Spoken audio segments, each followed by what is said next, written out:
Bonjour à tous, bienvenue dans le studio des experts. Alors nous allons passer l'actualité de la semaine en revue et en compagnie de 6 invités, 2 politiques et 4 non politiques. Nous allons aborder les problèmes d'ordre, de gouvernement, de gare et de justice sociale. Un beau menu. Alors pour en parler, 4 beaux esprits. Salma Awash, chroniqueuse et créatrice du Lab, bonjour. Bonjour. Karim Fadoul, journaliste à l'RTBF. Bonjour. Priscilla Haddad, podcasteuse, entrepreneuse et comédienne. Bonjour Jean-Jacques. Et Vanessa Lhuillier, journaliste au Soir et à BX1. Bonjour. Premier thème à aborder, donc les actions syndicales de vendredi. On a l'impression qu'en pleine ambiance de gilets jaunes et de gouvernement vacillant, les syndicats veulent en profiter pour reprendre la main et montrer qu'ils sont là, et bien là. Alors ça s'est passé hier dans les rues de Bruxelles, notamment devant les locaux de la FEB. La justification de cette action avec Estelle Keulemans de l'FGTB. Le timing, il est très clair. Nous sommes à l'entame de ce qu'on appelle les négociations pour un accord interprofessionnel où les patrons sont censés venir se mettre enfin loyalement autour de la table pour négocier sur les salaires, pour négocier sur les conditions de travail, pour négocier sur la formation et peut-être, on l'espère, enfin venir négocier sur les questions de fin de carrière et de pénibilité. Alors, Salma Awash, les syndicats montrent des dents tout d'un coup. On voit que les gilets jaunes leur ont donné des idées. Ils cherchent surtout à se repositionner, je pense, à légitimer une posture. Il y a beaucoup de convictions peut-être un petit peu forcées. C'est très énergique. On est là, écoutez-nous. Et donc, ça montre, et je me suis souvent posé la question, est-ce que les actions syndicales telles qu'on les a connues sont encore pertinentes aujourd'hui dans le monde dans lequel on est?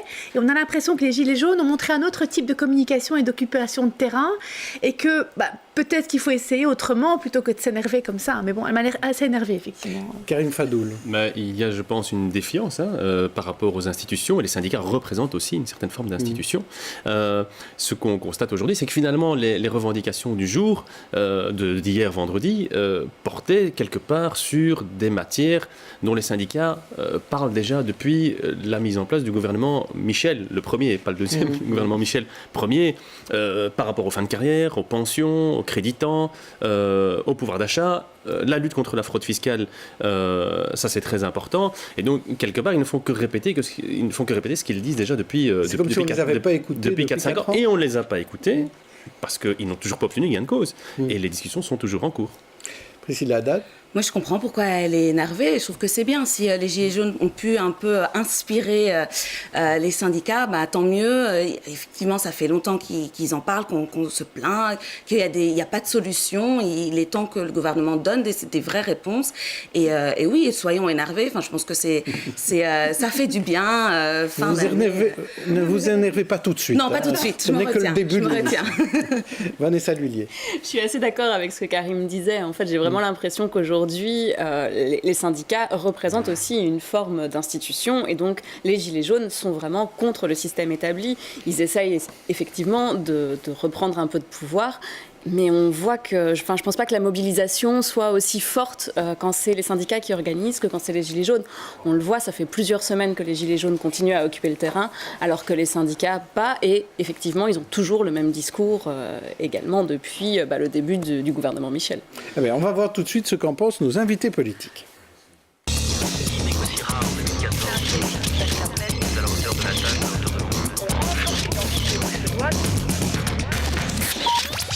Alors, les 2 invités sont 2 bourgmestres renouvelés dans leurs fonctions. Émir Kir, bourgmestre PS de Saint-Josse et député fédéral. Et Hervé Doyen, bourgmestre CDH de Gette, qui voulait absolument rentrer rapidement dans le studio. Mais il faut attendre votre tour. J'essaie d'anticiper. Oui, Hervé Doyen, on va commencer avec vous, puisque vous étiez si impatient de parler. Qu'est-ce que vous pensez de la situation aujourd'hui, de ces nouveaux modèles, finalement, d'action sociale comme celle des Gilets jaunes et les syndicats qui ont l'air de dire nous aussi on existe, on veut être là. Alors, nouveau modèle, c'est peut-être pas le bon terme parce que je ne considère pas que ce soit un modèle.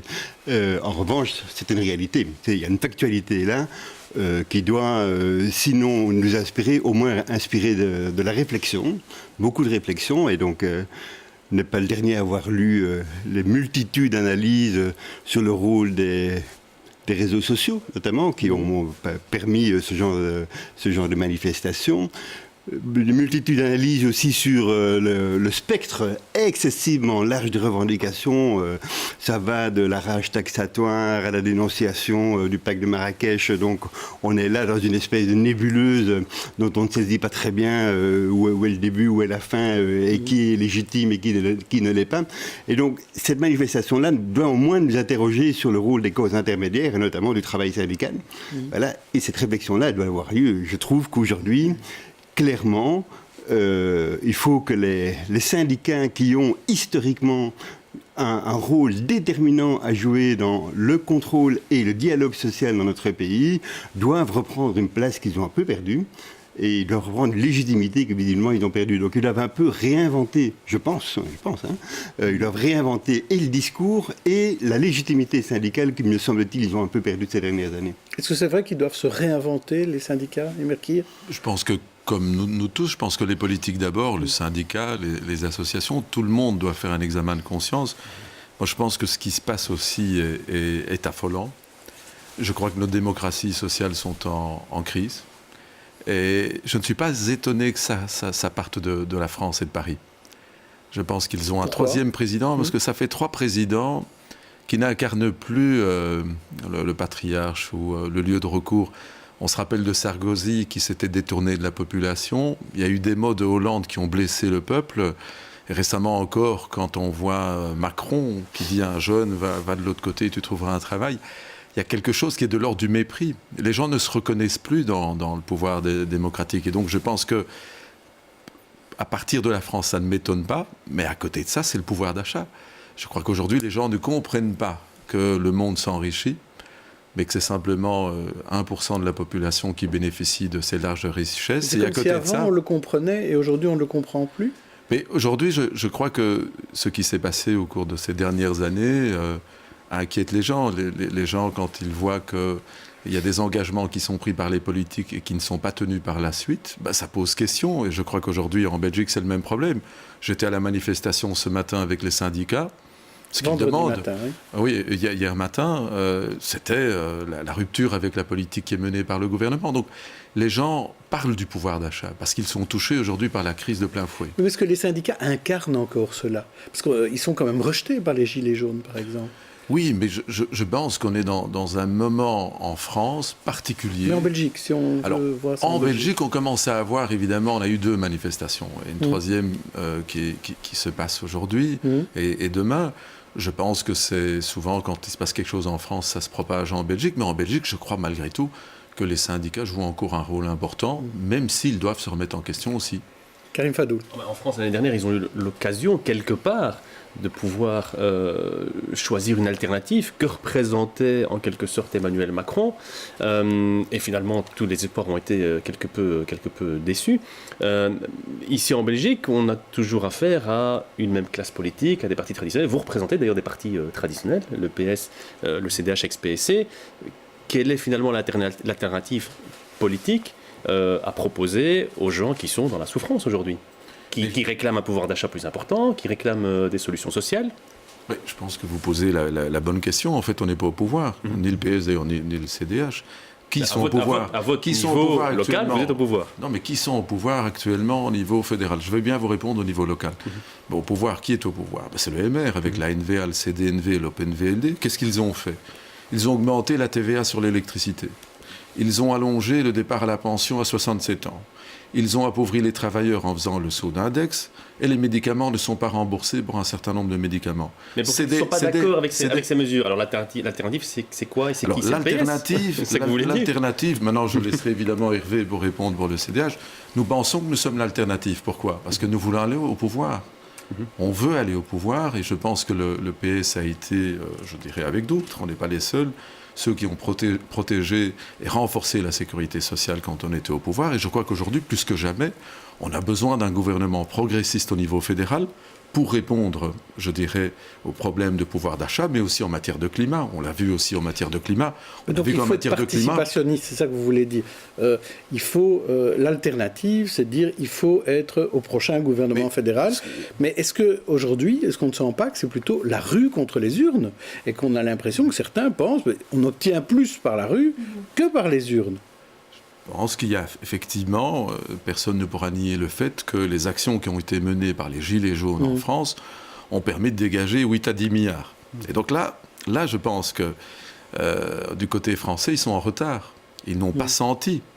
Alors, en Belgique, je pense que la chance est donnée aujourd'hui à Charles Michel de revoir son plan. Il doit aussi donner quelques milliards, alors ? Il doit changer le cap de sa politique. S'il continue à maintenir la TVA à 21% sur l'électricité, à garder la pension à 60%. Il n'y a pas que ça. Ah non, je crois qu'aujourd'hui, j'étais à la manifestation encore hier avec les syndicats, j'ai discuté aussi avec des gens qui sont gilets jaunes. Ce qu'ils demandent, c'est du pouvoir d'achat, celui qu'on leur a enlevé, et ils veulent plus encore. Mais du coup, dans les revendications, c'est les gilets jaunes, les syndicats, est-ce qu'ils ont ils ont pas les mêmes, et ils sont pas sur le même spectre? Est-ce que justement les revendications des syndicats par rapport à celles des gilets jaunes, même si c'est nébuleux et que ça va de tout et n'importe quoi, est-ce qu'il y en a qui sont plus audibles? Il y en a qu'on pourrait appliquer dès demain, en tout cas avec un changement, ou ça reste du domaine de l'impossible? Pour moi, ça reste d'abord et avant tout au niveau du pouvoir d'achat. Lorsque vous discutez avec les gilets jaunes, vous discutez avec les travailleurs aujourd'hui, ce qu'ils disent, c'est toutes les difficultés qu'ils ont à terminer leur mois.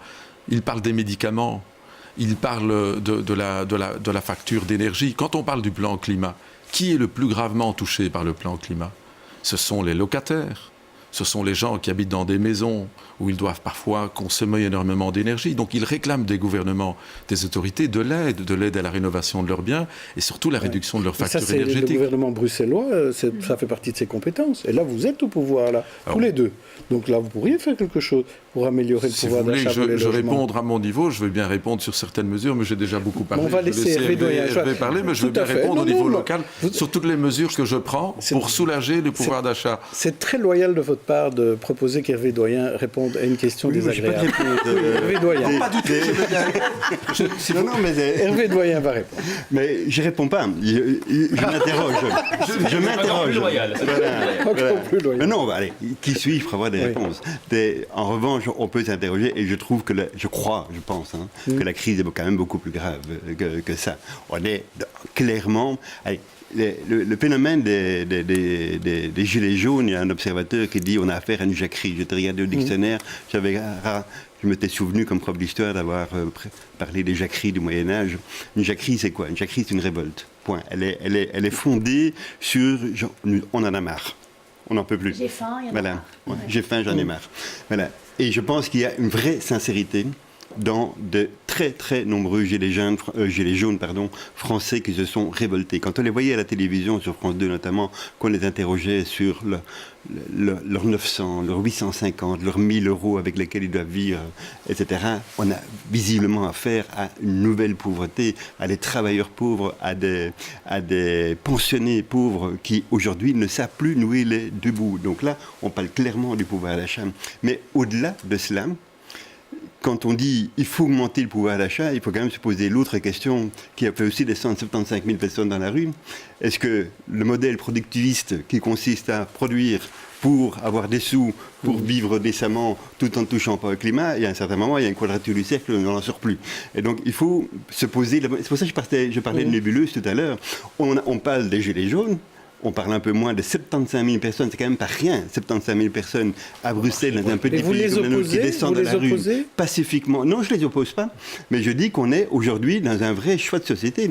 Ça veut dire, est-ce qu'on va continuer à prôner le modèle productiviste qui consiste à dire il faut produire du bien, du service, etc., parce qu'il faut avoir du salaire, et qu'au bout du salaire, ça nous permet de consommer, et on fait tourner cette machine-là, voilà. Ou bien est-ce qu'on se pose la question de savoir si cette machine-là, la machine productiviste, a un jour ou non ses limites par rapport au climat et par rapport au fait que, comme on a tellement libéralisé et dérégulé un certain nombre de choses, aujourd'hui, on peut s'interroger, et vraiment, fondamentalement, et beaucoup d'articles en parlent quand même, sur le modèle d'abord, et sur qu'est-ce que les politiques peuvent encore faire aujourd'hui? Quelle est la marge de manœuvre des politiques par rapport au pouvoir économique? Priscilla Haddad. Je pense que c'est exactement ça le vrai problème. Et d'ailleurs, quand on parle, les syndicalistes, par rapport aux pensions, ce qu'on revendique, que 67 ans, moi, dans ma génération, j'ai énormément de gens autour de moi qui sont en burn-out, qui n'arrivent plus à travailler. Et vraiment, le problème est autre part. C'est ce qu'on demande, est-ce qu'on consommer, du coup travailler plus pour pouvoir consommer plus, etc., ce système ne fonctionne plus. Et j'ai l'impression qu'on est vraiment arrivé au bout du bout.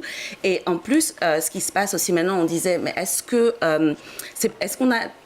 On s'est rendu compte de ce qui se passait ou est-ce qu'on le sait juste maintenant? Et je pense que les réseaux sociaux sont vraiment... on arrive à ce que les réseaux sociaux doivent être quelque part, c'est l'information. Et on est beaucoup plus informés, on voit ce qui se passe à l'extérieur, on voit comment les gens consomment et on se rend compte que nous, on n'a pas ce pouvoir d'achat. Je dis nous, ou les autres, les plus jeunes, les gens qui triment, quoi. Et je pense qu'on est arrivé à un bout d'un système qu'il faut vraiment... Donc avant, si je comprends bien, avant, comme tout était caché, qu'on ne voyait pas ce que les autres dépensaient, il n'y avait pas d'envie, pas de jalousie, et maintenant il y en a parce que tout est transparent? En tout cas, on s'en rappelle beaucoup plus rapidement. Sur les réseaux sociaux, on voit qu'il y en a qui... Et surtout, on ne montre que ça. C'est peut-être une image qui est un peu erronée, mais c'est ce que les gens voient. Et c'est ce que les gens veulent encore plus. Le dernier iPhone, le dernier... Voilà, exactement. Ouais. Alors, un mot de conclusion, Salma Awash, et on passe à notre chapitre suivant. Il y a le fait de réinventer une nouvelle chaîne de valeur, mais en même temps, je ne pense pas que les réseaux sociaux ne font qu'exacerber un truc chez l'être humain qui est de vouloir plus et de se comparer. Donc, du coup, ça peut tempérer cette idée qu'on a vraiment dans l'urgence de trouver une solution, alors qu'on est sur ici quelque chose qu'on ne pourra jamais résoudre, on voudra toujours plus de toute façon, l'être humain est ainsi. Alors en attendant, il y avait une tragicomédie au gouvernement fédéral. Le week-end dernier, Michel Ier est tombé, les ministres NVA ont démissionné, alors arrive Michel II, gouvernement minoritaire qui espère bien gouverner à la carte et sans demander la confiance. C'était sans compter le Parlement, où les ennemis d'hier se sont alliés pour obliger Michel II à demander la confiance. Mardi, mais avec un vote jeudi prochain. Le discours de Charles Michel à la Chambre, c'était mercredi. Ceux-là même qui disent ne pas vouloir d'élections anticipées sont en train, depuis quelques heures ou quelques jours, de me pousser à poser des actes qui conduisent soit à, pendant de très nombreux mois, un risque d'immobilisme et d'incapacité à agir, soit à devoir mener les élections anticipées dont ils prétendent ne pas vouloir. Entre ce débat qui peut amener à un moment donné à des élections anticipées, ou pas d'élections anticipées, mais une situation de gouvernement qui n'est plus opérationnel et qui est démissionnaire. Y a-t-il un chemin qui est possible? Je crois qu'il y a un chemin qui est possible. Dans 13 autres pays européens, il y a effectivement des situations de gouvernement qui ne sont pas soutenues par une majorité qui siège au niveau du gouvernement, mais qui effectivement, dans un partenariat, dans une coopération avec le Parlement, sont à même de mener un certain nombre de débats et de prendre un certain nombre de décisions. Alors, Émir Kir, ce partenariat, le PS n'en veut pas, en fait. Vous ne désirez pas ce partenariat entre ce gouvernement minoritaire et la Chambre. Est-ce que vous pensez que les gens dans la rue attendent un partenariat? Je crois que les gens dans la rue, qu'ils soient avec les syndicats ou avec les Gilets jaunes, ce qu'ils attendent, c'est un changement de cap dans la politique qui est menée au niveau fédéral. Il faut les voter. Mais il faut surtout changer de cap. Ahmed Laouache, notre chef de groupe, a déposé un acte en demandant au gouvernement de venir présenter sa nouvelle politique. Ça a été suivi par le CDH, par Défi, par Écolo et par le SPA. Et la NVA. Ils l'ont signé. Dans le vote, effectivement, la NVA a soutenu aussi cette motion. Mais la motion demande quoi? Elle demande une rupture avec la politique qui a été menée avec la NVA et les autres partis. Et puis elle demande aussi d'avoir la confiance. On est quand même dans un État démocratique. On ne peut pas, avec 50 parlementaires, dire qu'on a la majorité et qu'on est à 76. C'est impossible. Il y a 150 parlementaires au Parlement. Donc, ce que nous demandons, c'est le plus grand respect de la population et puis surtout une rupture avec toutes les politiques antisociales qui ont été menées. D'accord, mais cette demande-là, vous savez que vous n'allez pas l'obtenir. Donc, on va vers un gouvernement en affaires courantes, puisque vous ne voulez pas d'élection, ce que je comprends. Donc, c'est plutôt un gouvernement en affaires courantes jusqu'au mois de mai. Que d'avoir un gouvernement de droite qui continue à mener une politique de massacre, on préfère évidemment un gouvernement d'affaires courantes, c'est vrai. Et vous, Hervé Doyen? Un gouvernement en affaires courantes. Oui. Et l'expression que vous avez envoyée, une tragicomédie, elle est de Benoît Ludgen, cette expression. C'est pour ça que vous la trouvez peut-être particulièrement exacte. Sur ce coup-là, il a un beau mot. Non, mais franchement... Il faut reconnaître. Il faut rendre au président ce qui lui appartient, donc ça lui appartient, et c'est un bon mot. Mais on est dans la tragicomédie, et on l'était déjà avant que le gouvernement le tombe. Moi, j'ai vraiment beaucoup de peine à me départir de l'idée que tout ça n'était pas un peu cousu de fil blanc et que et le MR et le NVA, les deux grands partenaires de ce gouvernement, se sont entendus pour chacun retrouver, à quelques mois des élections, ce qui les distinguait auprès de leur propre électorat. La NVA a retrouvé son électorat en disant non à ça, et le MR a retrouvé le sien en disant non à la NVA. Donc, tout le monde est gagnant dans cette histoire-là, tout le monde est win-win, et donc je n'arrive pas à trouver tout ça très sérieux. Salma Awash. Moi, j'ai envie de dire beaucoup de bruit pour rien, hein, comme disait Shakespeare. Je me suis dit, mais quelle gesticulation quand même, mais quel bazar. Est-ce qu'on avait besoin de ça maintenant ? À la limite, c'est cohérent dans le sens où effectivement chacun retrouve son identité dans l'expression de ce qui s'est passé, mais est-ce qu'on a toujours besoin de faire tout dans le bordel ? Je veux dire, non mais c'est vrai quoi. C'est un bon mot. C'est quand même je suis désolée. Pour mais... vous, Emerki, parce qu'on a beaucoup caricaturé Charles Michel comme étant manipulé par Barder-Wever. Et est-ce qu'on ne pourrait pas dire qu'aujourd'hui, Barder-Wever, il manipule toute la Chambre, et il manipule tout le monde, le gouvernement minoritaire et l'opposition, puisque finalement, c'est lui qui décide. Oui. C'est lui qui a décidé au moment où il fallait partir, c'est lui qui décide qu'il ne veut pas d'élection anticipée, donc on ira jusqu'en mai. Finalement, c'est lui qui a gagné. Je pense. Il est quand même le leader de la formation dominante du Parlement. Ils sont quand même 30 parlementaires, donc il a quand même un mot. Ça pèse énormément, on le voit encore. Deux, je pense qu'ils ont perdu les élections au même titre que le MR, donc je suis d'accord avec Hervé. Oui, donc ils ont perdu les élections communales, et pour se refaire une santé, on choisit le pacte des migrations au niveau du monde. Objectivement, ce n'est pas un pacte contraignant. On ne dit pas dans ce pacte que vous ne pouvez plus refouler, on ne dit pas dans le pacte quelles sont les conditions pour obtenir le regroupement familial. Et c'est là qu'on se dit, mais il y a quelque chose de l'ordre de tu vas te refaire une santé sur le dos des étrangers, je vais me faire une santé sur le dos des bonnes valeurs et je vais être un peu moins fréquentable. Mais il s'est passé quand même quelque chose. Parce que le raidissement que j'ai vu au Parlement de la NVA est réel. Il fallait voir les mamours de Charles Michel qui essayaient de reprendre la NVA et la NVA qui disait non, 3 fois non, et qui a voté d'ailleurs pour la motion d'Ahmed Laouache avec d'autres parlementaires. Ce qui s'est passé aussi je pense qu'il y a eu probablement des dossiers au sein du gouvernement qui a peut-être pu user cette majorité avec les 4 partis. Et puis il y a les déclarations de Mme de Bloch. Elle a quand même dit de Franken qu'elle ne ferait pas comme lui, c'est-à-dire faire de la gestion à partir de son Twitter.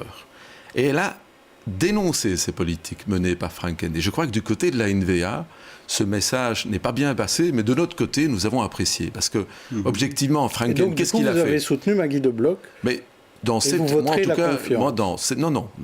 On demande une rupture de la politique, mais par rapport aux propos de Maggie de Bloch. Écoutez, c'est un des sujets que vous voulez aborder aujourd'hui, mais faire le parc Maximilien, c'est l'œuvre de Franken avec Michel. Faire en sorte que les gens se tapent dessus, qu'il y ait des problèmes dans nos quartiers à partir de Maximilien, c'est inadmissible. Et donc je suis heureux d'entendre que quelqu'un, enfin, dans ce gouvernement, dénonce la politique du gouvernement. Karim Fadou, vous voulez ajouter quelque chose ? Il y a la réalité politique aujourd'hui. Il y aura une autre réalité après les élections. Est-ce que le PS peut travailler avec le MR au niveau fédéral ? Au niveau régional, c'est peut-être différent, mais au niveau fédéral, est-ce que c'est possible ? Écoutez, le MR reste une formation démocratique, ce n'est pas notre choix, évidemment. Ce n'est pas notre premier choix. Vous le voyez partout où nous sommes, nous préférons des gouvernements progressistes. Mais je crois qu'il faut être dans la séquence. Je pense que la séquence... Souvent en politique, on oublie le passé, et puis voilà, Non, mais la séquence, je veux dire, c'est comme pour les élections, c'est quand même les habitants, les citoyens qui décident. Vous savez, les gens qui disent après le 26 mai ce qui va se passer... Très bien pour eux. Si. On a même entendu Elio Di Rupo qui semblait ne pas exclure même un jour de gouverner avec la NVA. Non, ça je pense qu'il faut être un peu de mauvaise foi. Après, il a corrigé, mais c'est un peu comme ça qu'il l'avait dit. Non, ce qu'il a dit n'est pas ça. Il a dit qu'il était un homme raisonnable. Et qu'il parlait tout le temps avec tout le monde. Et je pense qu'un démocrate doit être comme ça. Ce n'est pas le cas de Franken qui a tout le temps rejeté la société civile, les avocats, les associations. Non, le NVA est un parti conservateur qui rejette la société civile avec lesquelles nous ne voulons pas gouverner. C'est évident. Vanessa Lhuillier. Mais pourtant, justement, la NVA risque quand même d'être incontournable après le 26 mai. Si elle reste le parti majoritaire, comme vous l'avez dit, ça devient quand même assez compliqué, si on veut respecter ce qui sort des urnes, de faire sans la NVA. C'est ça le problème également. Mais je pense qu'il faut vivre aujourd'hui au jour le jour avec ce qui se passe pour le moment. Je pense que l'OPNVLD, qui dénonce la politique migratoire de la NVA, c'est pas rien. Mais c'est aussi pour muscler son discours politique en vue de la campagne. On est en campagne maintenant, donc forcément, ils ont besoin de récupérer certaines voix. Oui, mais je crois aussi qu'en Flandre, les gens sont occupés aussi à voir les dégâts de la NVA, par exemple sur la politique du climat. C'est eux qui ont bloqué, je dirais, la convergence qu'on aurait dû avoir au niveau fédéral. D'ailleurs, sur tous les dossiers, regardez ce qui se passe avec la police. Il a été nul, hein, nul. Il manque 3600 policiers avec M. Yann Bonin. 3600 policiers dans ce pays. Et on parle de type qui a apporté la sécurité. La sécurité, mais allez voir dans nos gares. Il n'y a plus personne. On va en parler. Allez voir. On va parler. On va passer à notre rubrique tête d'affiche chaque semaine. Je vous propose à tous les deux des visages qui ont fait l'actualité. Il y en a 4 pour chacun. On va commencer par vous, Émir Kir. Vous choisirez un de ces visages. Et vous direz ce que vous avez à dire sur cette personne, en bien ou en mal. On commence par Gino Rousseau, qui anime les manifs des Gilets jaunes. Il est tout d'un coup revenu à l'attention de tous. Anna-Theresa de Kersmaker, chorégraphe couronnée bruxellaire de l'année. Asita Kanko, ex-MR, qui sera candidate NVA en mai. Ou Theresa May, la première ministre qui s'est sauvée avant de sauver un Brexit plutôt organisé. Alors, Émir Kir, qui choisissez-vous? Le premier. Gino, Anne-Theresa, attendez, Asita ou Theresa? Gino Rousseau. Oui. Pourquoi? Parce que j'ai eu l'occasion de le rencontrer dans ma vie. Je pense que c'est un homme exceptionnel. Il a été tout le temps constructif après la tragédie qu'il a connue avec sa fille. Et ça ne m'étonne pas qu'il soit engagé en faveur des gens qui souffrent, parce que je crois que c'est quelqu'un de constructif et de positif, et donc il a mon respect. Alors vous, Hervé Doyen, je vous en propose 4 autres. Tout d'abord, Yann Gagnienne, le beau-fils d'Albert Frère, désormais seul à bord chez GBL. Jonas Gerkens, 14e à la Route du Rhum, donc c'est de la voile. L'écrivaine Adeline Dieudonné, encore couronnée du Goncourt belge cette fois, après le Rossel, le Renaudot. Et Maggie de Bloch, la ministre qui promet un autre style que Théo Franken. Alors, qui choisissez-vous? De Yann, de Jonas, d'Adeline ou de Maggie? Je prends le premier, je ne le connais pas, je suppose que vous non plus, mais l'actualité en a parlé. Et il m'inspire...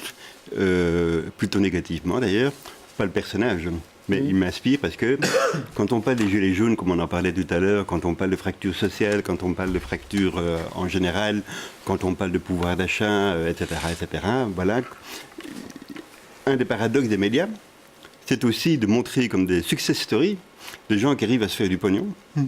Voilà, à devenir très très riches, à devenir milliardaires, dont on vante les vignobles qu'ils ont acquis de gauche et de droite, dont on étale à longueur de journal People les châteaux qu'ils ont de gauche et de droite, dont on parle du nombre de milliards qu'ils arrivent à encaisser. Vous voyez ce que je veux dire? Donc il y a une espèce comme ça de paradoxe qui veut qu'à la fois les médias s'intéressent aux gilets jaunes, la signification profonde de ce que ça veut dire, mais en même temps on présente comme des modèles.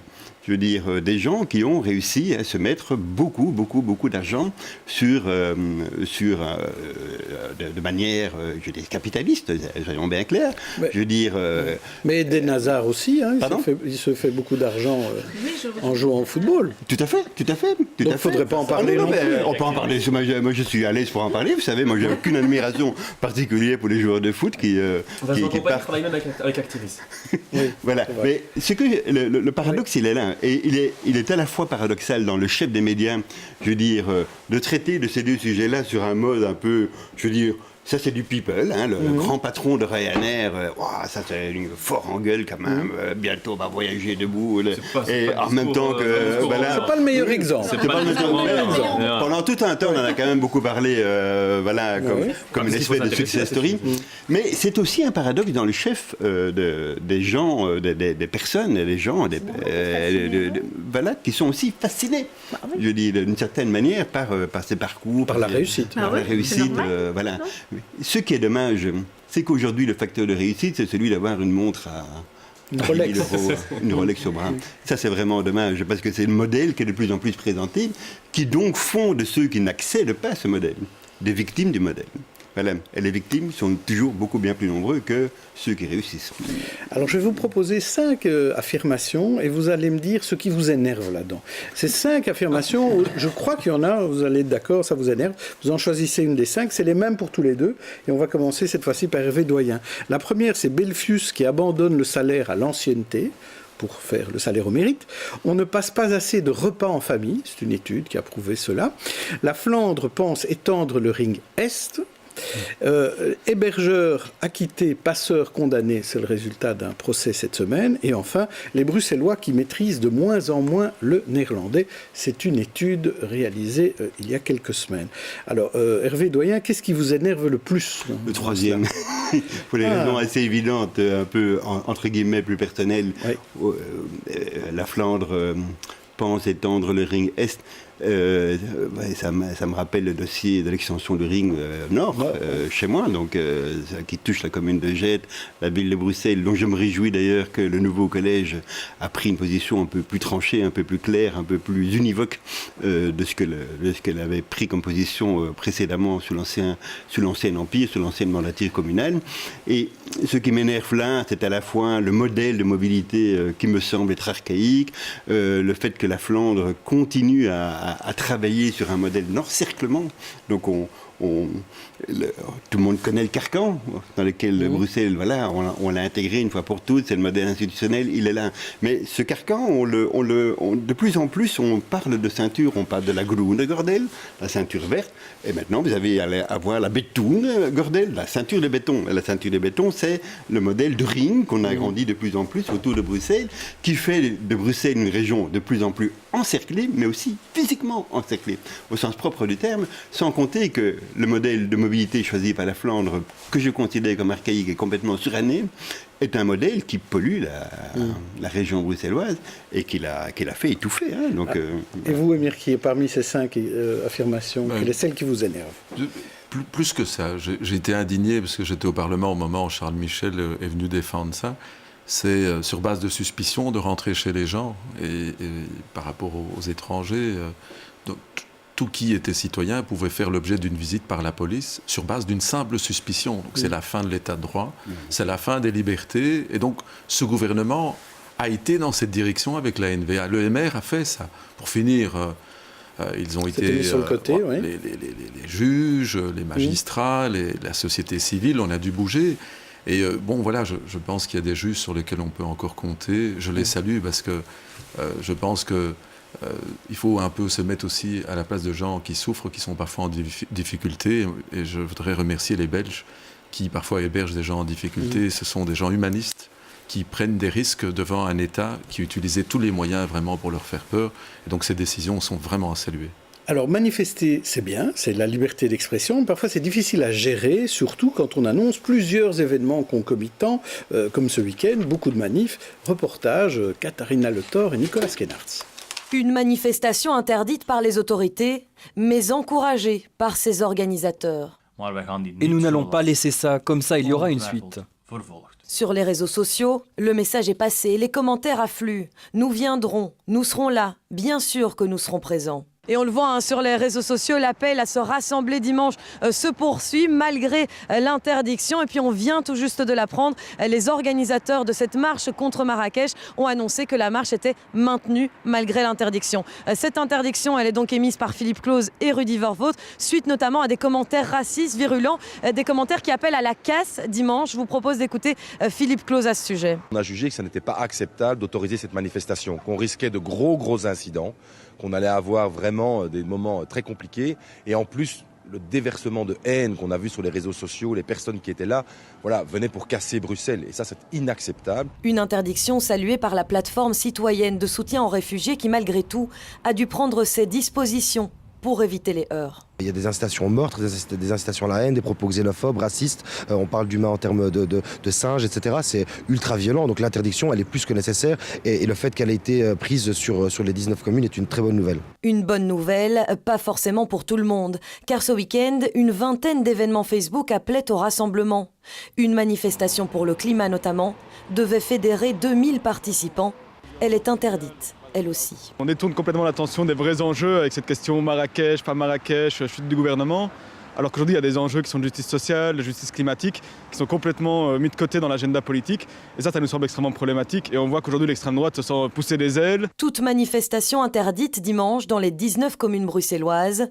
En ce qui concerne l'appel au rassemblement lancé par les Gilets jaunes samedi, Philippe Claus reste catégorique. Tant qu'aucune demande n'est introduite, aucune autorisation ne peut être octroyée. Alors notre émission est diffusée le samedi, enregistrée le vendredi après-midi, donc on ne sait pas comment se passe pour l'instant cette manifestation des Gilets jaunes, mais c'est vrai que je voudrais m'adresser à vous en tant tous les deux que bourgmestres. Donc qu'est-ce qu'on fait en matière de maintien de l'ordre? D'abord, est-ce que la manière dont Philippe Claus a géré la manifestation, notamment samedi dernier, en étant assez dur avec les Gilets jaunes, est-ce que c'était la bonne manière? Hervé Doyen, d'abord. C'est la bonne manière. Force est à l'état de droit. Et vous savez, la semaine d'avant, il y a 75 000 personnes dans les rues, il n'y a pas eu un incident, il n'y a pas eu... C'était une manif autorisée aussi. Oui, autorisée, mais 75 000 personnes, c'est quand même une marche. J'y étais, je peux vous dire, ça fait du monde.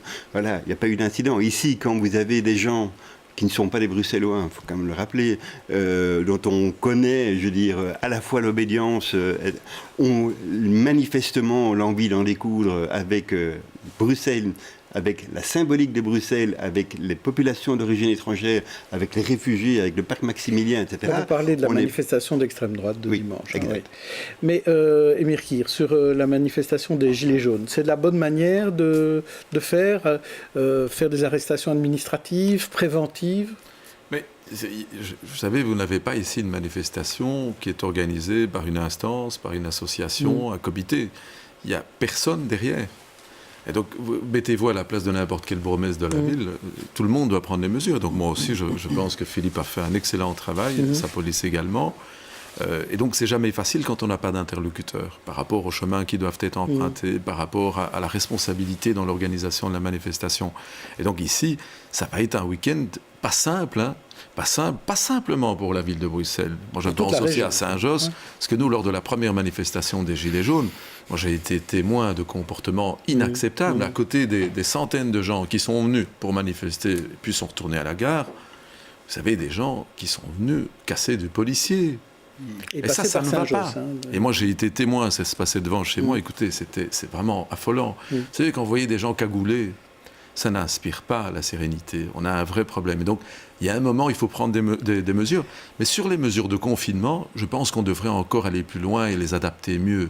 Je pense que les images qu'on a vues tant en France qu'à Bruxelles sur les mesures de confinement, je pense que c'est peut-être pas les mesures les plus opportunes de voir des gens assis au sol avec les colsons. Je pense qu'il devrait y avoir, ou dans une écurie, je pense qu'on devrait faire ça avec un peu plus de dignité. Je pense que de ce point de vue-là, il y a certainement dans les dispositifs à améliorer des choses. Mais la Ligue des droits humains est quand même assez dure sur le fait qu'on arrête préventivement, qu'il y a des gens qui viennent manifester et on les empêche de manifester finalement. Donc c'est un peu leur liberté d'expression qui est mise en cause. Et là, on parle encore des Gilets jaunes, hein, je ne parle pas d'autres. Là-dessus. Vous savez, quand une manifestation est autorisée, c'est une chose. S'il n'y a aucune manifestation qui est autorisée, c'est une manifestation tolérée par le bourgmestre de la ville de Bruxelles. Mais à un moment, vous avez la zone neutre à protéger. Que voudriez-vous faire? À un moment donné, il faut quand même prendre certaines mesures. Voilà, moi je pense que à sa place, j'aurais fait la même chose. Qu'est-ce qu'il y a d'intermédiaire entre le fait d'interdire toute manifestation et le fait de prévenir justement des débordements? Est-ce qu'il n'y a pas quelque chose d'intermédiaire pour laisser quand même l'occasion aux gens de s'exprimer, puisque c'est quand même la seule chose qu'on puisse avoir, et puis de faire ces arrestations préventives, mais puis d'empêcher les débordements? Qu'est-ce qu'on peut faire en autorisant aux gens à s'exprimer quand même? J'ai été attentif aux déclarations de Philippe Claus. Il essaye d'avoir des interlocuteurs actuellement. Mais on ne peut pas garantir. Il ne les trouve pas. Donc vous avez une mouvance qui vient d'un peu partout. Hervé disait tout à l'heure qu'il revendique des choses parfois semblables, mais parfois qui sont divergentes. Ce n'est pas simple. On est devant un phénomène quand même qu'on n'a jamais connu dans notre pays. Et puis vous ajoutez à ça des mouvements plutôt d'extrême droite qui viennent le même week-end. Donc c'est pas facile en termes de gestion de l'espace public. Et donc, quand vous êtes bourgmestre, votre première responsabilité, c'est d'assurer l'ordre public. Et vous prenez des mesures, et c'est jamais facile. Vanessa Lully. Justement, est-ce que par rapport à la manifestation, enfin l'appel à manifester de dimanche, par rapport à cette marche contre Marrakech, le fait qu'elle soit interdite, est-ce que vous, en tant que bourgmestre de Saint-Josse, ça ne vous inquiète pas plus parce que vous allez être forcément sur le passage depuis la gare du Nord? Il risque d'y avoir des débordements plus importants que si on avait autorisé la manifestation peut-être et encadré au maximum. On a évoqué ça évidemment au niveau de notre zone de police. Pour le moment, on est un peu tous sur le qui-vive. Probablement les communes de la première couronne, celles qui sont tout de suite autour de la ville de Bruxelles. Donc nous anticipons aussi, nous avons déjà pris aussi des mesures que je ne vais pas présenter ici parce qu'on ne va pas donner de toutes les informations, mais c'est évident que nous ne voulons plus commettre les erreurs de la première fois. Par exemple, nous avons demandé que, pour ceux qui font des travaux, que le matériel de construction, les matériaux soient mis dans des lieux. Oui. Ça, on a fait. On pourrait même jusqu'à aller prendre d'autres mesures, parce qu'il faut véritablement assurer la sécurité de nos concitoyens. Priscilla Haddad. Juste par rapport à l'interdiction pour les gilets jaunes, peut-être que ça va leur faire du bien, en fait, parce qu'ils vont être contraints à s'organiser, à être un peu plus clair, à avoir un porte-parole. Et donc, on voit que ça ne fonctionne pas, ils ne veulent pas de porte-parole. Celui qui s'est autodéclaré porte-parole, tout récemment... Mais à force d'avoir des interdictions, ils se débinent parce qu'ils ne veulent pas avoir la responsabilité. Complotistes par rapport à Strasbourg. Donc, oui. Mais Hervé Doyen, vous, les manifs passent jamais par jet. Vous avez de la chance, finalement. Il a le ring. Oui, il a le ring, oui. Oui, c'est vrai. C'est comme ça. Non, il passe pas à jet. Non, on n'est pas au cœur, deuxième couronne. C'est ainsi, voilà. Voilà, franchement, j'ai beaucoup d'empathie pour mes collègues du centre et de la première couronne, parce qu'ils encaissent. Alors, tant qu'on parle de vos compétences en tant que bourgmestre, vous savez, on a toujours des questions que le site Transparencia nous glisse. Alors, elles sont plus douces pour vous cette semaine. Émir Kir, vous avez décidé de rendre publiques des notes explicatives du conseil communal, désormais, et donc vous êtes félicité par Transparencia, mais ils vous demandent quand même, c'est jamais assez, de les rendre publiques une semaine avant le conseil. Est-ce que c'est possible, ça ? En fait, je dirais, on a fait un travail important en matière de communication avec la population, avec le citoyen de manière générale, pour répondre à leurs demandes. On est heureux d'avoir permis que le conseil communal puisse être diffusé sur Facebook Live. Donc c'est fait depuis le mois de mai. Donc tous les conseils, on en a encore un lundi. À côté de ça, on avait eu des demandes, effectivement, de Transparencia et de tiers. On a remis les documents, mais il faut que la machine suive. C'est-à-dire qu'un document que nous présentons pour le conseil doit être traduit dans les deux langues. C'est du personnel. On n'a qu'une traductrice. Alors on doit passer par un marché pour le faire. Pratiquement, ce n'est pas toujours possible. C'est pas simple, mais on le fait. D'ailleurs, on a eu des contacts. On l'a fait pour toutes les éditions jusqu'au mois de septembre. Jusqu'au mois d'octobre, et on le fait maintenant pour le mois de novembre également. Alors vous, de votre côté, Hervé Doyen, la question est plutôt, mais qu'est-ce que vous allez faire dans 3 ans ? Donc dans 3 ans, vous avez décidé que vous passerez la main. Comme bourgmestre. Comme bourgmestre, et vous allez devenir président du CPS, oui, c'est ça l'idée. Et vous allez vous présenter au régional comme député ? Non. Donc ça, c'est pas de cumul en tout cas, mais vous allez continuer. Vous n'êtes pas pensionné, vous, à un moment donné ? Je n'ai que 61 ans. Ah, alors vous devez encore travailler.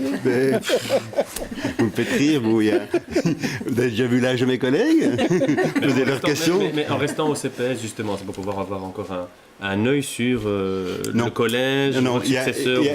Alors, d'abord, il y a des raisons internes à l'organisation, voilà, parce qu'il fallait the right man ou the right woman à the right place, d'une part. Et d'autre part, il y a une raison un peu sentimentale. J'ai commencé ma carrière politique au CPS. À l'époque, je voulais être président du CPS quand j'étais en capacité, je veux dire, légitimé par les voix. Et mon bourgmestre de l'époque, Jean-Louis Thèse, que certains d'entre vous ont bien connu, m'a dit, CPS, tu serais fin à côté de moi. Voilà. Et donc, en fait, j'ai une frustration, je veux dire, historique. Vous ne serez pas la belle-mère, quoi. Certainement pas. Certainement donc pas. C'est sentimental. Voilà, et oui. Ceux qui me connaissent, je vais donner un simple exemple. Moi, j'ai un secrétaire communal. Je ne me mêle pas de la gestion de l'administration, par exemple. Je suis très, très détaché par rapport à ces choses, parce que je trouve que chacun doit vraiment rester à sa place. Et l'administration me le rend vraiment très bien. Donc, on est dans des rapports... Voilà, non, moi je suis très attaché. C'est pas mon tempérament. Je ne suis pas un contrôleur, moi. Et vous savez déjà qui sera le ou la prochaine bourgmestre ? Mais tant qu'on y est. Non, mais on a. Allez, soyons de bon compte. J'ai déjà expliqué ça, mais c'est marrant. On dirait que vous ne voulez pas comprendre. Non, c'est incroyable. On est comme les gilets jaunes. Voilà, donc on insiste. Comme chez lui, comme partout, il y a une assemblée générale. Voilà, quand le bourgmestre annoncera son départ. Vous l'avez déjà annoncé ? Ben oui, au moment annoncé 3 ans avant. Je l'ai annoncé dans 3 ans. Oui. C'est pas une bonne idée de mettre des gens en place 3 ans avant qu'ils n'arrivent. Donc, ça c'est vrai. Voilà, donc quand ce sera le moment venu, je partirai. Je donne. Ça, je dis rien. Ben oui.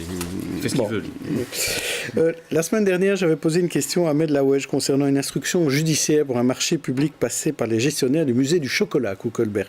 J'avais cité le le nom de Lucas Ducarme comme directeur du musée. Il nous a signalé depuis qu'il avait démissionné de ce poste quelques jours plus tôt et que l'instruction judiciaire concernait de fait de 2012, époque où il n'était pas encore à la tête du musée, dont acte. Alors on parlait de la gare du Nord tout à l'heure en parlant des trajets de manifestation. Delaine avait fait le buzz en décidant de déplacer son arrêt de bus unilatéralement et donc de quitter la gare du Nord, qu'il estimait insalubre et peu sûre. Après quelques jours, les bus sont revenus sur place, mais depuis lors, la situation est inchangée, toujours insalubre, toujours peu sûre. Reportage de Valérie Leclerc et Yannick Van Gansbeek. Nous sommes juste à côté de la gare du Nord, dans le prolongement des quais des bus de Leyne. La place est jonchée de déchets. Bizarrement, lorsque l'on pénètre sous la gare, là, tout est propre. On se souvient de la grogne des chauffeurs de Leyne. L'un d'eux nous explique hors caméra qu'un nettoyage a lieu sur les coups de 7 heures. Trop tard, selon lui, les premiers bus arrivent avant 5 heures et puis les alentours sont toujours dans un état déplorable. Même constat du côté des usagers. Quand vous allez voir en dessous des sièges là, de l'autre côté, c'est souvent en brun, mouillé. C'est pas brillant encore. Les routes ici, elles sont un peu dégagées, mais il y a surtout une concentration de déchets vers là-bas. En réalité, la région bruxelloise, propriétaire du bâtiment, s'occupe de la partie intérieure. À l'extérieur, c'est Bruxelles Propreté qui est responsable. Chaque soir, des associations distribuent ici des repas, ce qui occasionne des déchets. Des mesures ont déjà été prises. Les choses se mettent en place, de nouvelles corbeilles ont été placées, des conteneurs de grande capacité seront bientôt installés. 2 fois 2 conteneurs de 660 litres, mais qui demandent un aménagement des lieux. Les équipes vont aussi passer plus régulièrement. Encore un peu de patience. Les usagers que nous avons rencontrés ce matin semblaient en tout cas assez fatalistes. Ça fait 3 mois que je viens ici, presque tous les jours, et je vois ça, c'est comme ça tout le temps. Vous voyez vous-même, hein. J'ai pas grand-chose à dire. Mais tous, chauffeurs de Leyne et usagers ou du côté de Bruxelles Propreté, déplorent la situation de personnes migrantes et sans-abri, forcées de trouver refuge ici. Alors, Émir Kir, est-ce que c'est de la faute des migrants, comme le disent certains, ou est-ce que c'est la faute de Bruxelles Propreté ? Non, c'est de la faute de Franken. Ah c'est lui qui devrait venir nettoyer. Mais non, il ne veut pas accueillir les étrangers dans des lieux qui s'y prêtent. Il les laisse dans le parc Maximilien. Dans le reportage, ça manque en fait. Le problème, il est où ? Il est au parc Maximilien. Vous avez des gens qui sont accueillis dans un parc. Belgique 2018, 2017, 2016, avec Franken, avec Michel, on accueille les gens dans un parc. Que voulez-vous qu'ils fassent ? Où peuvent-ils aller pour faire une douche, pour aller à la toilette ? Ils se démerdent, ils font de leur mieux. Ils vont à la gare, parce qu'à la gare, il fait un peu moins froid, beaucoup moins froid. Et puis, ils produisent des déchets comme n'importe qui. Mais personne ne veut parler de cette situation. On parle plutôt des défaillances de la région, de la commune de Schaerbeek, éventuellement de la ville de Saint-Josse. Et donc, Franken, sa politique a mené à quoi, au fond ? Elle a mené à ce que quand moi j'ai une réunion citoyenne dans ma commune, les gens se plaignent des migrants en disant oui, ils remontent et ils font des choses, etc. On essaye de monter une population contre les populations, enfin de monter les populations locales contre les migrants qui se trouvent dans le parc Maximilien. C'est pour ça que j'espère qu'avec la démission de Franken, une nouvelle politique s'installera. Je pense que Maggie de Bock, avec son annonce d'accueillir plus de réfugiés au Petit Château, a déjà montré un signal qui est pour moi important. Voilà, une politique positive. Et j'espère qu'il y aura plus de parc Maximilien qui accueille des migrants. D'accord, mais c'est là attendez, quand même 3 ans que la situation existe. Oui, mais le problème, c'est pas la gare qui soudainement est devenue sale, c'est pas les services qui sont devenus défaillants, c'est que vous avez créé un centre d'accueil pour migrants en plein air, sans les accommodements qui doivent être là, les services qui doivent être là. Si on vous écoute, il y a plein de dossiers sur lesquels on ne travaillerait pas en disant c'est la faute d'un autre niveau de pouvoir. Monsieur, vous devez vous rendre compte de ce qu'il y a au parc Maximilien. Il y a des gens qui ne sont pas accueillis. Je suis bien donc d'accord ces gens-là, où voulez-vous qu'ils aillent ? Ils sont producteurs de déchets actuellement. Mais on peut quand même ramasser leurs déchets. Je veux dire, ça fait quand même un très carrément de ce qui se passe là. C'est quand même terrible. On est à Bruxelles et on passe par là. Moi, je passe souvent par la gare du Nord. Je comprends pas que ça me dépasse. Mais ils font de leur mieux. Les services, écoutez, les services, que ce soit les services régionaux, les services communaux, les services de police font de leur mieux. Mais qui est responsable de la gare ? C'est Yambon. La police fédérale est absente de la gare. Elle devrait prendre ses responsabilités. Et donc, vous voyez que l'État fédéral s'est désinvesti de la gare du Nord, de la politique en matière de migration, et elle attaque de plein fouet la région bruxelloise, la ville de Bruxelles et les communes. Ce que j'essaye de vous dire, c'est qu'on peut faire évidemment plus en termes de nettoyage, en termes de sécurité. Mais le problème n'est pas là. Le problème est en amont au niveau du parc Maximilien. C'est assez clair, ça c'est clair. Je pense que ce serait une erreur de croire qu'en faisant plus, vous allez régler le problème. Hein. Le problème doit être dans un accueil digne et humain des êtres humains qui sont là-bas. C'est pas le cas actuellement. Quelle est votre position par rapport à ça? Mais Émir a dit, vous posez la question, c'est la faute à X, à Y, et il dit c'est la faute à Franken. C'était un peu provocateur, mais sur le fond, il a raison.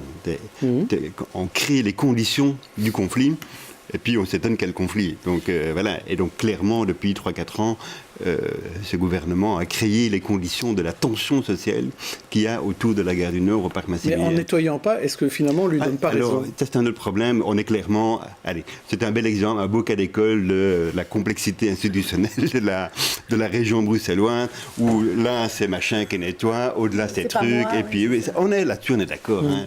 On a ça dans nos communes. Hein.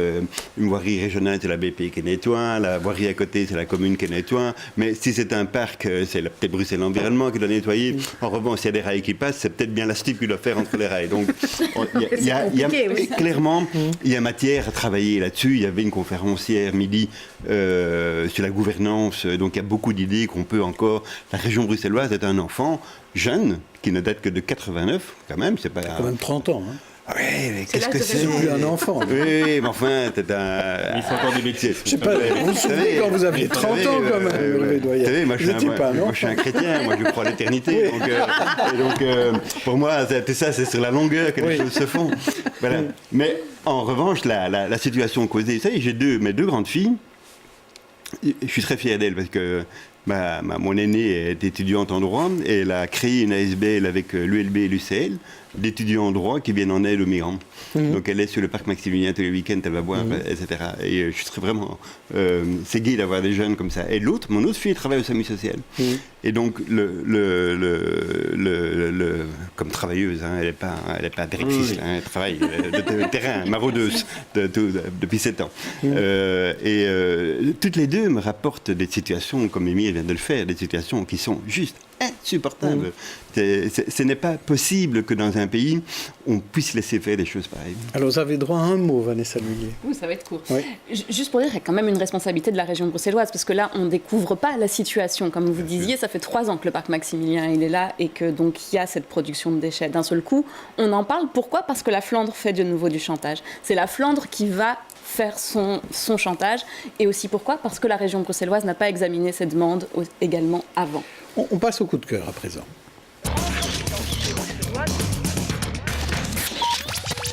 Et Salma, on va commencer avec vous. Vous allez nous parler de Denis. Mais qui est ce Denis? Ce Denis Meyers, on n'en a pas du tout entendu parler depuis 2-3 ans. Donc il a été rendu évidemment plus célèbre par son travail temporaire à Solvay, mais il a regroupé dans un livre que plutôt un objet, puisqu'il y a différents papiers, différents grammages. Il raconte un peu toute son histoire, qui ne se résume pas effectivement à ce qu'il a fait à Solvay, mais il a commencé bien avant. Et donc il raconte son parcours artistique dans ce bel objet. Et quand vous parlez de Solvay, c'est pas l'université, c'est le bâtiment. C'est le bâtiment Solvay. Alors vous, Karim, vous vouliez nous parler de Michael Jackson. Oui, Michael Jackson. Michael Moore ou Michael... Il est très dans les prénoms. Oui. Oui, parce qu'il y a une exposition qui vient de s'ouvrir au Grand Palais à Paris. Donc, si vous avez l'occasion de passer par Paris, allez voir cette exposition. Donc, c'est pas une exposition. On déconseille pour l'instant. Pour l'instant, on déconseille Paris. Mais s'il n'y a pas de manif des Gilets jaunes et s'il n'est pas violent, vous pouvez passer par le Grand Palais. Donc, c'est une exposition. Alors, qui n'est pas directement consacrée à l'artiste en tant que tel, mais plutôt aux artistes qui se sont inspirés de Michael Jackson dans l'art contemporain, la peinture, etc. Vous verrez, c'est très, très, très intéressant. C'est jusqu'au mois de février. Et c'est assez original. Ça s'appelle Michael Jackson On the Wall et pas Off the Wall, qui était le nom de son album sorti en 78 ou 79 de mémoire. Donc, ce sont des artistes fans de Michael Jackson. Exact. Alors, vous, Priscilla, vous allez nous parler de Felwine. C'est ça? Oui, tout à fait. Felwine est un universitaire, écrivain, économiste, musicien, Tuel, qui est co-auteur du rapport commandité par Macron sur la restitution du patrimoine africain, qui est paru la semaine dernière. Et donc là, il vient au Midi de la Poésie, qui existe depuis 70 ans, pas pour un midi, pour une soirée qui se passera mardi 18 décembre au Théâtre National. Et il sera accompagné de Étienne Minungou, qui est un metteur en scène et surtout comédien qu'on connaît dans Je m'appelle Mohamed Ali, et qui était formidable, et aussi d'un musicien, Simon Winzé, pour un peu de poésie, parce que je pense qu'on en a besoin. Un peu de poésie dans ce monde de brut, et un joli conte de Noël pour terminer avec votre coup de cœur, Vanessa. Mais oui, c'est ça. Moi, je vous emmène encore une fois de plus au théâtre avec le Noël de Monsieur Scrooge. Donc, c'est une reprise au Théâtre du Parc. Et c'est vraiment un très, très joli conte de Noël, comme on les aime à cette époque de l'année, avec surtout une poésie et une grande féerie au niveau des décors, notamment. Et moi, je vous propose de lire San Antonio. Vous connaissez ces polars écrits dans une langue propre à Frédéric Dard, où se mêlent humour et intrigue policière. Eh bien, le dessinateur Book a entrepris de réillustrer toutes les couvertures des San Antonio, et il y en a 175, et ça donne ce superbe ouvrage, édité par Dupuis Air Libre et Champaka. On y voit le personnage notamment de Bérurier, c'est celui qu'on voit sur le dessin de la couverture, et évidemment le commissaire San Antonio et toutes ses conquêtes proverbiales. Je vois que Hervé Doyen connaît San Antonio. Alors, vous avez chacun quelques secondes. Si vous avez un petit conseil pour les fêtes de fin d'année, quelque chose à faire à Saint-Josse ou à Jette, on commence à Saint-Josse peut-être. Il y a un marché de Noël chez vous? Oui, il y a un marché de Noël le 22, 23, 24 décembre, haut en couleur, avec de belles surprises. J'invite tout un chacun là-bas. Et il se trouve où? Place Saint-Josse. Place Saint-Josse. Et vous, Hervé Doyen? Moi, c'est ce soir. Ça commence ce tout soir, ce week-end maintenant, et là, c'est sur la place Mercier. Sur la place Mercier. Alors merci à tous, invités politiques et non politiques. On se retrouve samedi prochain pour la dernière de l'année. Lundi, je recevrai la nouvelle bourgmestre faisant fonction d'Oderghem, Sophie De Vos. Bon week-end.